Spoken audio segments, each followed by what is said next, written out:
Hello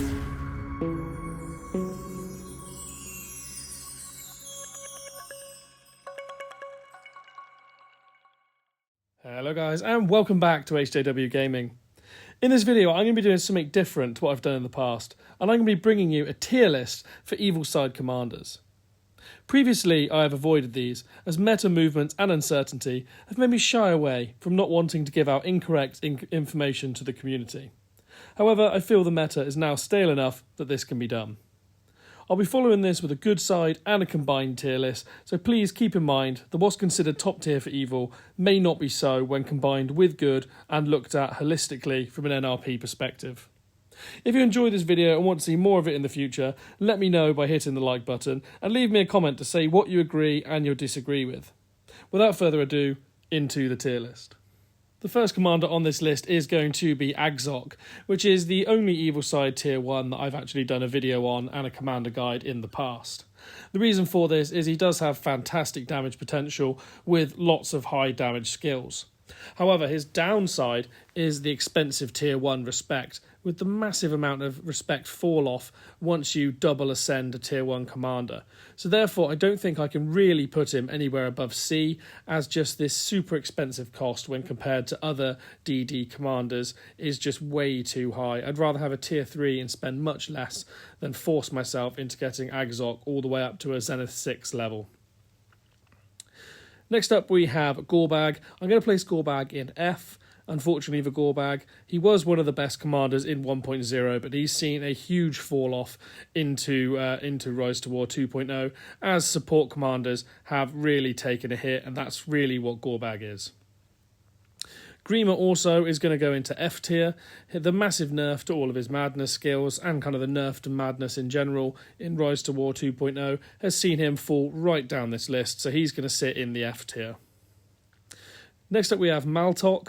Maltok in Rise to War Classic was never really usable and is still not usable in 2.0, as Warg units, which most of his skills focus around, aren't really usable troops, so we're just going to sit him in this F tier as well. And then we're going to break away from filling up the F tier by looking at Khaldun. Now Khaldun, he has some reasonably decent damage skills and some decent-ish support skills, but he's really just a poor man's Kirun, and Kirun isn't particularly great in 2.0 either. I don't think I've seen a very high damage output come from Khaldun, even when put with some of the best gear. I've never seen him really break over 100k, so unfortunately we're going to have to put Khaldun in the E tier. He's kind of straddling D and E here, but I think I'm going to leave him in the E tier. Next up we have another pair of F tiers. We have both Shagra and Sharku, other commanders who have never really been useful in Rise to War as of yet. They've never seen their time anywhere near the meta. Sharku, of course, previously has been usable for Siege, but not really usable in PvP, so we're going to leave them both in the F tier. Next up we have Ugthak, who unfortunately for this tier list I am also going to put in the F tier, as he is not really viable in PvP. However, it is worth mentioning that he is a viable siege commander with his Respect 5 giving a good siege buff to Uruk-hai commanders and therefore a buff to alchemists. So you should be bearing in mind that whilst he's F tier for PvP, he is useful for utility. Next up is Yusra, who's another commander, yet another tier 1 that's going to go into the F tier, seeing a bit of a trend here. She suffers greatly from the utility kind of nerf, as she lost her gather skill, which is really the only reason that you would use her in Rise to War Classic, was to get additional resources in gathering. Without this, there's not really any reason to use Yusra. Next up, moving into the tier 2s, we're going to start with Adune. I'm going to place her into the E tier. Unfortunately, she suffers just too much separation between her skills, with a mix of attack-based skills and focus damage-based skills, and the lack of focus on one or the other means that you have to focus too much on gear, and you can never really specialise her one way or the other in order to get her to deal a high amount of damage, so she's going to be placed in the E tier. Following this, we're going to look at Azru Kor. Now we're actually going to place Azru Kor in the C tier. He's one of the better evil side support commanders, capable of actually inflicting quite high amounts of burn damage, utilising his Respect 3 skill and top Respect 1 skill. Though he is fairly niche and definitely not meta, he does require a lot of support through using other support commanders around him to really get the best out of him.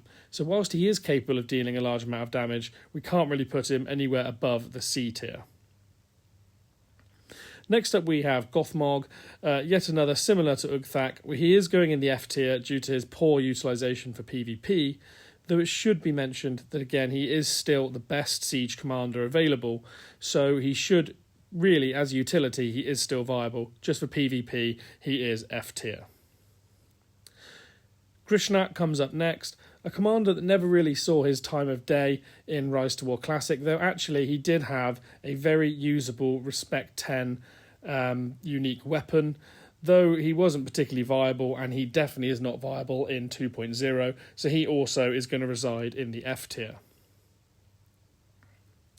Next we have Karmul, who's the first of the Nazgul commanders, and we're actually going to place him in the C tier, kind of the lower end of the C tier.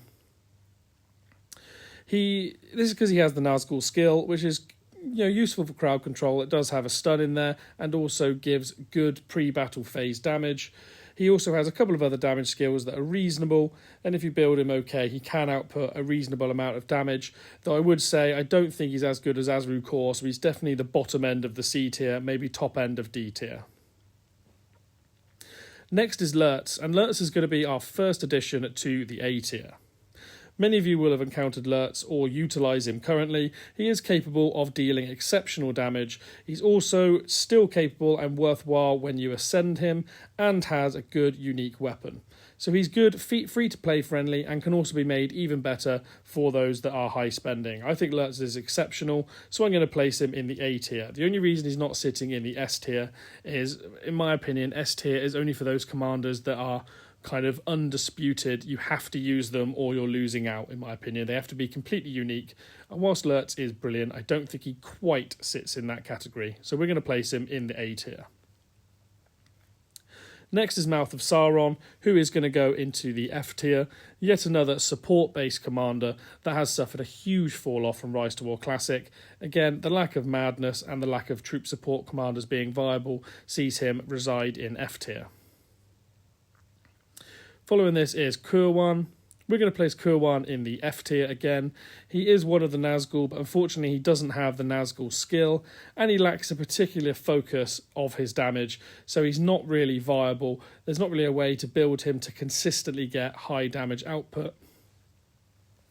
Following Kurwan, we're going to take a look at the Shadow, and Shadow is going to join Lurtz up in the A tier. It's fairly disputable which one of these should be kind of best between them, as they do serve two different jobs.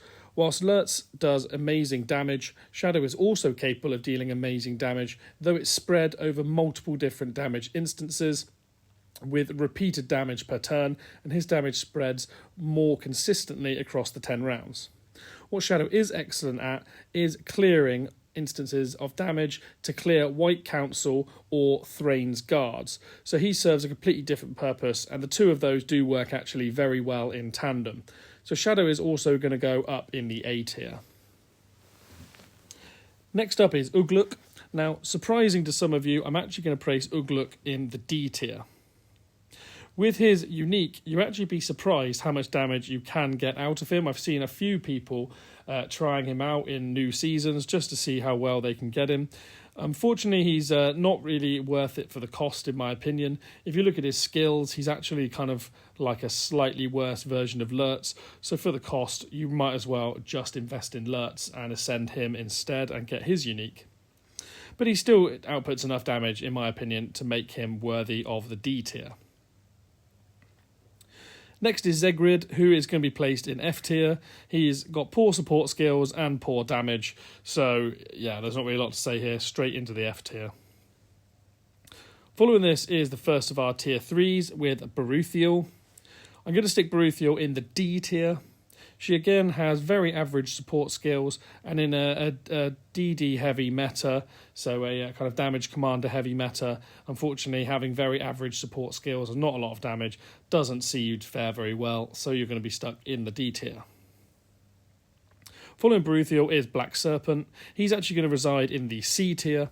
He has better support skills than Baruthiel, so merits a rank higher, but he's still in a DD heavy meta, so support commanders are unlikely to sit particularly high.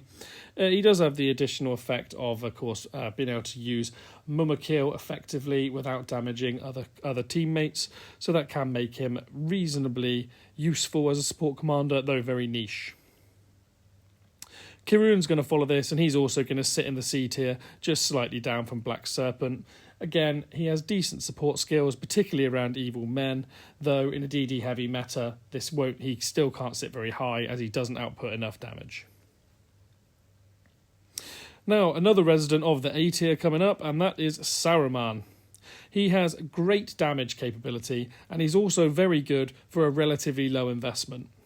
A Respect 3 Saruman is actually one of probably the best value for money evil side commanders in the game, so if you're looking for a fairly low investment tier 3, Saruman is probably your man, capable of outputting over 100k damage even from Respect 3. So I'm going to stick him quite firmly in the A tier. Next up we have Sauron, and Sauron is a very unique offering. He has a couple of skills which offer Madness, which is great for crowd control. He has the Enemy skill in his Respect 5, which is an excellent support skill for reducing enemies' focus, attack, and initiative. And lastly, of course, the thing he's most famous for in Rise to War 2.0 is he has the Deceiver, which activates in the pre-battle phase, allowing you to deal more damage, up to 10% on the opposition, but more importantly activating Madness, which can allow you to steal skills such as White Council. Therefore, Sauron is very firmly going to be our first addition to the S tier, as I think he's completely unique and very heavily in the meta at the moment, so he is going to sit firmly in the S tier. Next up we have the Undying. Now the Undying is going to reside actually for me in the B tier. He has good damage and pretty decent support as well. His damage output kind of ends up similar to the Shadow, though in my opinion he requires a little bit more investment to get to that point.